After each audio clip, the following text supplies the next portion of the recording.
बहुत ही अहम मोड़ पर। हाँ, एक ऐसा वक्त जब नफरत पर बनी बुनियादें हिल गईं और एक नई इंद्रधनुषी उम्मीद जागी। बिल्कुल। हम बात करेंगे नेल्सन मंडेला की, रंगभेद के अंत की और आज़ादी के उन मायनों की जो शायद हमने पहले सोचे भी ना हो। और ये सारी बातचीत उनकी आत्मकथा लॉन्ग वॉक टू फ्रीडम और कुछ दूसरी चीजों पर आधारित है। हाँ, जैसे कुछ रिपोर्ट्स और कविताएं भी हैं शायद। जी हाँ, मंडेला के अपने शब्द हैं, उद्घाटन वाले दिन की रिपोर्टिंग है और कुछ कविताएं हैं जो सोचने पर मजबूर करती हैं, कैद और आज़ादी के बारे में। अच्छा, तो हमारा मकसद क्या है इस गहरी चर्चा का? देखिए, सिर्फ इतिहास दोहराना नहीं, बल्कि मंडेला के संघर्ष को, उनकी सोच को, इंसानियत पर उनके नजरिए को, उसे गहराई से समझना है। और वो एक बात जो आपने पहले कही थी कि जालिम को भी आज़ादी चाहिए। हाँ, उस पर भी आएंगे।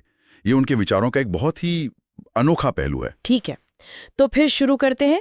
सीधे चलते हैं उस दिन पर 10 मई 1994, सुबह का वक्त। प्रिटोरिया यूनियन बिल्डिंग्स का एम्फी थिएटर, सोचिए, खचाखच भरा हुआ। और ये वही जगह थी ना जो दशकों से वो श्वेत वर्चस्व का प्रतीक मानी जाती थी। बिल्कुल वही, दशकों तक।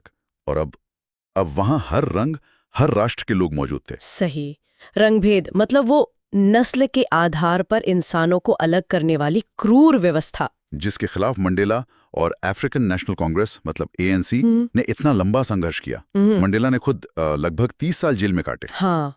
और अब वो व्यवस्था खत्म हो चुकी थी और उसी जगह दुनिया भर के नेता जमा थे। पहली बार 140 से ज्यादा देशों के प्रतिनिधि। ये तो सच में बहुत बड़ी बात थी। दक्षिण अफ्रीका की धरती पर नेताओं का ऐसा जमावड़ा पहले कभी नहीं हुआ था, इसीलिए इसे इंद्रधनुषी जमावड़ा कहा गया। अलग अलग रंगों और राष्ट्रों का। पहली लोकतांत्रिक गैर नस्लीय सरकार का उद्घाटन। BBC की हेडलाइन क्या थी? हेडलाइन थी, मंडेला दक्षिण अफ्रीका के पहले अश्वेत राष्ट्रपति बने। वाह। अच्छा, मंच पर शपथ ग्रहण भी हुआ होगा जाहिर है। जी, पहले मिस्टर डी क्लार्क दूसरे उपराष्ट्रपति के तौर पर, फिर थाबो म्बेकी पहले उपराष्ट्रपति, और फिर नेल्सन मंडेला की पारी आई। और उन्होंने शपथ ली, संविधान का पालन करने की, लोगों की भलाई की। हाँ, गणराज्य और उसके लोगों की भलाई के प्रति समर्पण की। और उनका भाषण, कुछ खास बातें याद हैं? बिल्कुल। उन्होंने कहा, आज हम सब यहाँ उपस्थित होकर नवजात स्वतंत्रता को महिमा और आशा प्रदान करते हैं। नवजात स्वतंत्रता, अच्छा शब्द है। हाँ, और रंग भेद को उन्होंने एक असाधारण मानवीय आपदा कहा, लेकिन साथ ही ये उम्मीद भी जताई कि इससे एक ऐसा समाज बनेगा जिस पर पूरी मानवता गर्व करेगी। और जो मेहमान आए थे दूसरे देशों से, उनका शुक्रिया अदा किए और कहा कि ये सिर्फ दक्षिण अफ्रीका की जीत नहीं, बल्कि न्याय, शांति और मानवीय गरिमा की साझा जीत है। ये शब्द बहुत मायने रखते थे उस वक्त। बिल्कुल, साझा जीत। और भविष्य के लिए क्या वादा किया उन्होंने? वादा किया कि सभी लोगों को गरीबी, अभाव, पीड़ा, लिंग और अन्य भेदभाव के निरंतर बंधन से मुक्त करेंगे। ये बहुत बड़ी जिम्मेदारी थी। यकीनन। और भाषण का अंत भी बहुत दमदार था। उन्होंने कहा, कभी नहीं और फिर कभी नहीं होगा कि ये खूबसूरत धरती फिर से एक का दूसरे पर उत्पीड़न झेलेगी। स्वतंत्रता को शासन करने दो, ईश्वर अफ्रीका को आशीर्वाद दे, है ना? बिल्कुल, ये शब्द गूंज उठे थे वहां। और फिर आसमान में वो जेट वगैरह। हाँ, वो भी हुआ, दक्षिण अफ्रीकी जेट, हेलीकॉप्टर। लेकिन मंडेला ने साफ लिखा कि ये सिर्फ ताकत का दिखावा नहीं था। तो क्या था? ये था लोकतंत्र के प्रति, एक नई, स्वतंत्र और निष्पक्ष रूप से चुनी गई सरकार के प्रति सेना की वफादारी का प्रदर्शन। अच्छा, ये दिलचस्प है। मतलब सेना की वफादारी नई सरकार के प्रति। हाँ, और विडंबना देखिए, मंडेला ने यह भी सोचा कि वो जनरल जिनकी छातियों पर इतने मेडल थे, जो अब उन्हें सैल्यूट कर रहे थे, हाँ, कुछ साल पहले होते तो शायद उन्हें गिरफ्तार कर लेते। ओह हाँ, ये तो है, वक्त कैसे बदलता है। बिल्कुल। और फिर आसमान में इम्पाला जेट्स ने धुएं से नए दक्षिण अफ्रीकी झंडे के रंग बिखेरे। कौन कौन से रंग थे? काला, लाल, हरा। काला, लाल, हरा, नीला और सुनहरा, हर रंग एक कहानी, एक नए अध्याय की शुरुआत। उसी दिन एक और चीज हुई थी ना, जो सुलह की बात करती थी। हाँ, राष्ट्रगान। हाँ, वो भी बहुत अहम था।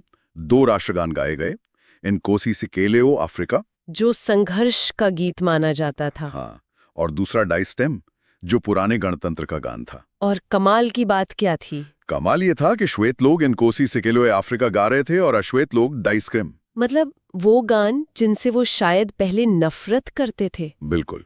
मंडेला ने लिखा भी कि उस दिन शायद दोनों समूहों को एक दूसरे के गान के बोल ठीक से याद नहीं थे, लेकिन उन्हें यकीन था कि जल्द ही ये शब्द उनके दिलों में बस जाएंगे। ये वाकई सुलह का एक शक्तिशाली प्रतीक था। हाँ, उस इंद्रधनुषी जमावड़े का संगीत था ये। इस पूरे माहौल में मंडेला क्या सोच रहे थे?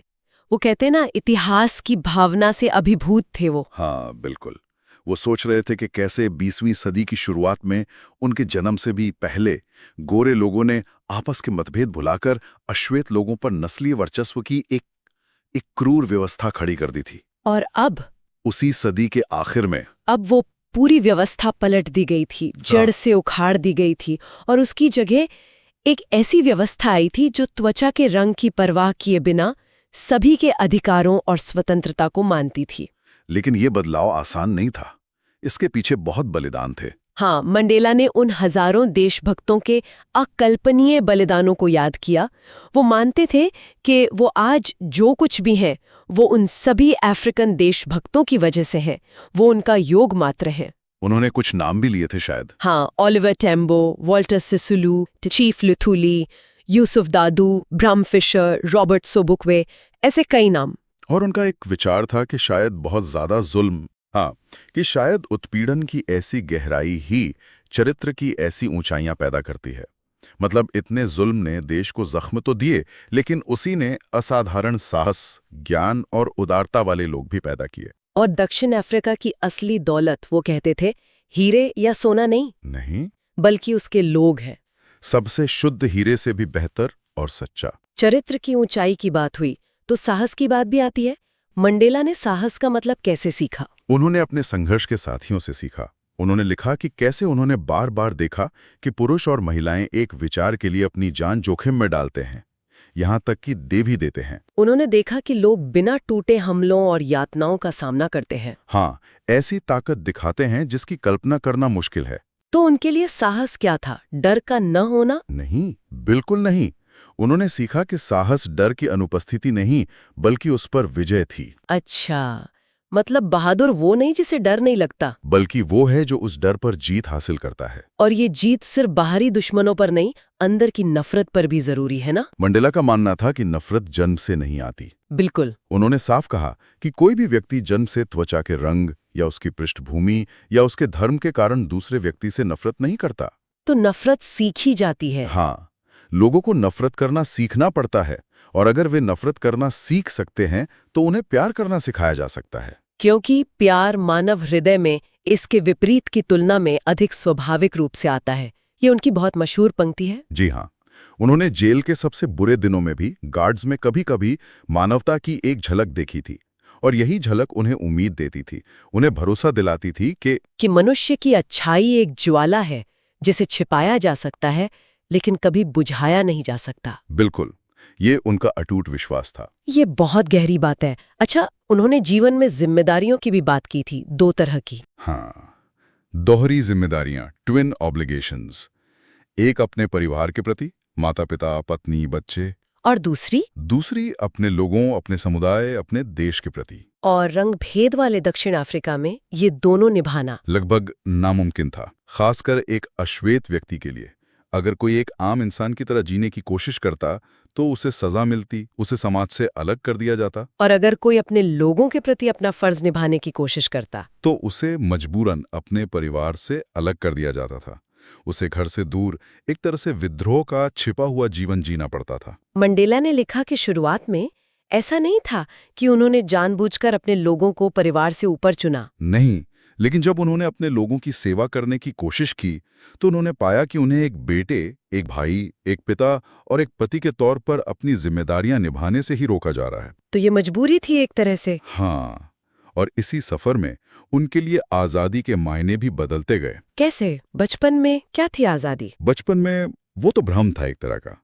खेतों में दौड़ना, नदी में तैरना, रात में तारों के नीचे सोना, ये सब आजादी लगती थी, क्योंकि उन्हें पता ही नहीं था कि उनकी जिंदगी पर कानून का साया है। फिर जब वो छात्र बने तब आजादी का मतलब था कुछ देर रात तक बाहर रह पाना, अपनी मर्जी की किताबें पढ़ पाना। ये क्षणिक आजादियां थीं। और फिर जोहान्सबर्ग में एक युवा के तौर पर तब उन्हें बुनियादी सम्मानजनक आजादी चाहिए थी, अपनी क्षमता के हिसाब से कमाने की, शादी करने की, परिवार बसाने की।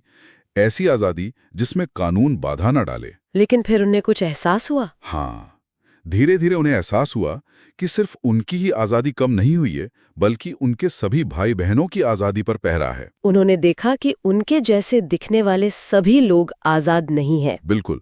और तभी उनकी व्यक्तिगत आजादी की भूख वो मेरे लोगों की आजादी की एक बड़ी भूख में बदल गई। और इसी इच्छा ने, अपने लोगों की आजादी की इच्छा ने उन्हें पूरी तरह बदल दिया। हाँ, उन्होंने खुद लिखा कि इस इच्छा ने एक डरे हुए नौजवान को साहसी बना दिया, एक कानून का पालन करने वाले वकील को अपराधी बना दिया, एक परिवार से प्यार करने वाले पति को बेघर इंसान बना दिया, और जिंदगी से प्यार करने वाले इंसान को एक भिक्षु जैसा जीवन जीने पर मजबूर कर दिया। उन्होंने महसूस किया कि वो तब तक सही मायने में आज़ाद महसूस नहीं कर सकते जब तक उनके लोग आज़ाद नहीं हैं, और ये भी कि स्वतंत्रता को बांटा नहीं जा सकता। स्वतंत्रता अविभाज्य है, उन्होंने कहा था। किसी एक पर पड़ी जंजीर सब पर पड़ी जंजीर के बराबर है। अगर उनके लोगों में से कोई एक भी गुलाम है तो वो भी आज़ाद नहीं है। और यहाँ से बात और भी दिलचस्प हो जाती है ना, जब वो सिर्फ मजलूम, ऑप्रेस्ड की नहीं, जालिम, ओप्रेसर की आज़ादी की बात करते हैं। हाँ, ये सोचना थोड़ा मुश्किल लगता है पहली बार में, लेकिन वो इस नतीजे पर पहुंचे थे कि सिर्फ सताए हुए को ही नहीं, बल्कि सताने वाले को भी आज़ादी की जरूरत होती है। उन्होंने लिखा, जो व्यक्ति दूसरी व्यक्ति की स्वतंत्रता छीनता है वो घृणा का कैदी होता है। वो पूर्वाग्रह और संकीर्णता की सलाखों के पीछे बंद होता है। मतलब जालिम भी असल में आज़ाद नहीं है, वो नफरत और छोटी सोच का कैदी है। तो उनका तर्क ये था कि जालिम और मजलूम दोनों से ही उनकी इंसानियत छीन ली जाती है। बिल्कुल। एक से जुल्म सहकर, दूसरे से नफरत और जुल्म करके, दोनों ही अपनी मानवता खो देते हैं एक तरह से। ये जो कैद और आज़ादी की भावनाएं हैं, ये सिर्फ इंसानों तक ही सीमित नहीं है शायद। हमें जो कुछ कविताएं मिली उनमें भी इसकी झलक है, जानवरों के बारे में। हाँ बिल्कुल। जैसे एक कविता है चिड़ियाघर में बंद एक बाघ के बारे में। वो अपने पिंजरे में टहल रहा है, उसकी वो चमकीली धारियां, और उसके अंदर एक शांत गुस्सा है। हाँ, लंबी घास में छिपकर किसी हिरण के इंतजार में। एक और कविता है एक पैंथर की। वो सलाखों के पीछे है और उसकी नजरें उन सलाखों को देखते देखते इतनी थक गई हैं कि अब उसे कुछ और दिखता ही नहीं। ऐसा लगता है जैसे बाहर हजारों सलाखें हैं और उन सलाखों के पीछे कोई दुनिया ही नहीं है। इन कविताओं को मंडेला के अनुभव से कैसे जोड़ सकते हैं हम? देखिए, ये कविताएं एक रूपक की तरह काम करती हैं, है ना? ये सवाल उठाती हैं कि क्या कैद, चाहे वो रंगभेद की हो, जेल की हो या चिड़ियाघर के पिंजरे की, क्या वो आत्मा को पूरी तरह बुझा देती है या सिर्फ उसे छिपा देती है? ये मंडेला के उस विचार से जुड़ता है कि मनुष्य की अच्छाई एक ज्वाला है जिसे छिपाया जा सकता है पर बुझाया नहीं जा सकता। हाँ, बाघ और पैंथर सलाखों के पीछे भी कहीं न कहीं अपनी असल प्रवृत्ति, अपनी आंतरिक जिंदगी को, उसको सहेजे रखते हैं। तो ये कविताएं भी उन्हीं बड़े सवालों को छूती हैं जो मंडेला के जीवन और संघर्ष के केंद्र में थे। कैद क्या है और सच्ची आज़ादी क्या है? तो इस पूरी चर्चा को अगर समेटें तो हमने क्या-क्या देखा? हमने 1994 के उस ऐतिहासिक उद्घाटन का महत्व समझा। हाँ, स्वतंत्रता के उस लंबे कठिन संघर्ष पर मंडेला के गहरे विचारों को जाना। साहस और इंसानियत पर उनके नजरिए को परखा कि डर पर जीत ही साहस है और नफरत सीखी जाती है, प्यार स्वाभाविक है। और ये भी देखा कि कैसे आज़ादी के मायने उनके लिए बदलते गए, बचपन की आज़ादी से लेकर अपने लोगों की सामूहिक आज़ादी तक। और फिर ये अहम विचार कि सिर्फ मजलूम को नहीं, जालिम को भी आज़ादी की जरूरत है। दोनों ही अपनी इंसानियत खो देते हैं। बिल्कुल, ये सारी बातें हमें दिखाती हैं कि इतिहास सिर्फ तारीखें नहीं है, ये इंसानी अनुभव, बलिदान और उन मूल्यों की कहानी है जो हमेशा टिके रहते हैं। हाँ, जो लोग जटिल मुद्दों को समझना चाहते हैं, उनके लिए मंडेला का जीवन और उनके शब्द वाकई एक बड़ी सीख हैं। और सच्ची स्वतंत्रता की परिभाषा भी क्या निकली? सिर्फ राजनीतिक आज़ादी नहीं, बल्कि गरीबी, अभाव और सभी प्रकार के भेदभाव से मुक्ति। ये उनका लक्ष्य था। सही कहा।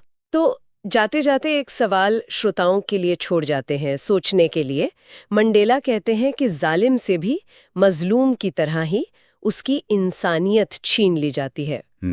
तो जब नफरत और अन्याय का एक लंबा भयानक दौर खत्म होता है तो दोनों तरफ की इंसानियत को, सिर्फ आज़ादी को नहीं बल्कि इंसानियत को सच में बहाल करने का, वापस लाने का मतलब क्या होता है?